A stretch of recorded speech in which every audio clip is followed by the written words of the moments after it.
ओम गंग गणपते नमो नमः। श्रीमद्भागवत महापुराण अष्टवां स्कंद अथ षष्ठो अध्याय। देवताओं को मिलकर समुद्र मंथन के लिए उद्योग करना। श्री शुक्रवाचा एवं अश्रुत सूर्यगणे भर्गवान हरिश्वर तेसार महावीर भद्य राजन सहस्व कोद्यु। श्री सुखदेव जी कहते हैं, परीक्षित, जब देवताओं ने सर्वशक्तिमान भगवान श्री हरि को इस प्रकार से स्तुति की तब उसके बीच में प्रकट हो गए और उसके शरीर की प्रभा ऐसी थी मानो हजारों सूर्य एक साथ ही उगाए। भगवान की उस प्रभा से सभी देवताओं की आंखें चौंधिया गई। वे भगवान को तो क्या, आकाश, दिशाएं, पृथ्वी और अपने शरीर को भी न देख सके। केवल भगवान शंकर और ब्रह्मा जी ने उस छवि का दर्शन किया। बड़ा ही सुंदर झांकी थी।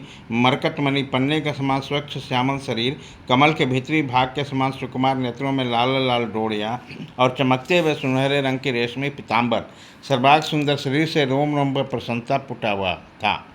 धनुष के समान टेढ़ी भौवें और बड़ा ही सुंदर मुख, सिर पर महामणिमय किरीट और भुजाओं में बाजूबंद, कानों के झलकते हुए कुंडलों की चमक पड़ने से कपोल और भी सुंदर हो उठते थे, जिसका मुख कमल खिल उठता था।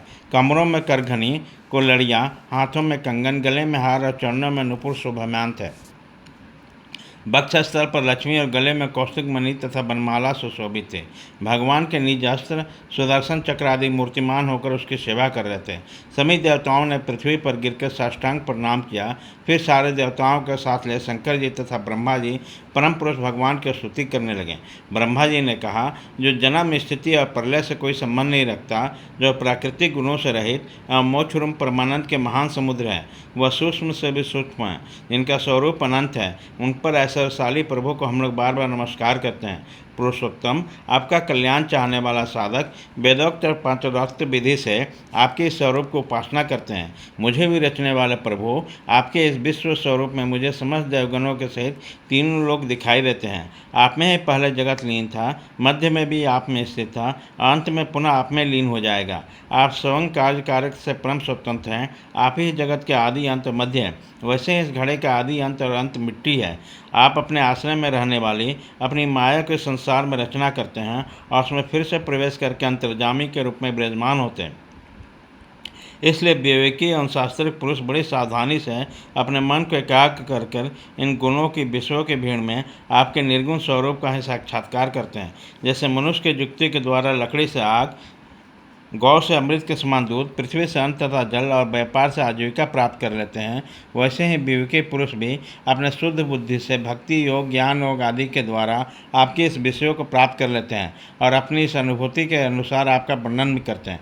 कमलनाभ, जिस प्रकार दावाग्नि से झुलसता हुआ हाथी गंगाजल में डुबकी लगाकर सुख और शांति का अनुभव करता है, वैसे आपके आविर्भाव के हम लोग परम सुखी और शांत हो गए।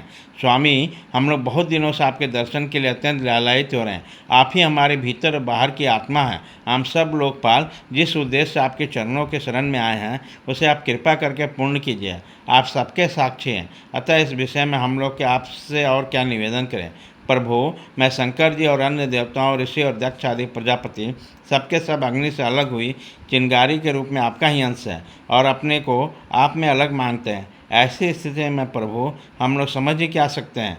ब्राह्मण और देवताओं के कल्याण के लिए जो कुछ करना आवश्यक हो उसका आदेश आप ही दीजिए और आप जैसा स्वयं भी कर लीजिए। श्री सुखदेव जी कहते हैं, ब्रह्म आदि देवताओं ने इस प्रकार स्तुति करके अपनी सारी इंद्रियां रोक ली और सब बड़ी सावधानी से हाथ जोड़कर खड़े हो गए। उसकी स्तुति सुनकर इस प्रकार उनके हृदय की वाणी छोड़कर भगवान मेघ के समान गंभीर वाणी से बोले, परीक्षित, समस्त देवताओं के तथा जगत के एकमात्र स्वामी भगवान अकेले ही उन सबका कार्य करने में समर्थ है। फिर भी समुद्र मंथन और लीलाओं के द्वारा विहार करने की इच्छा से उस देवताओं को संबोधित करके इस प्रकार कहने लगे। भाग 1 खत्म।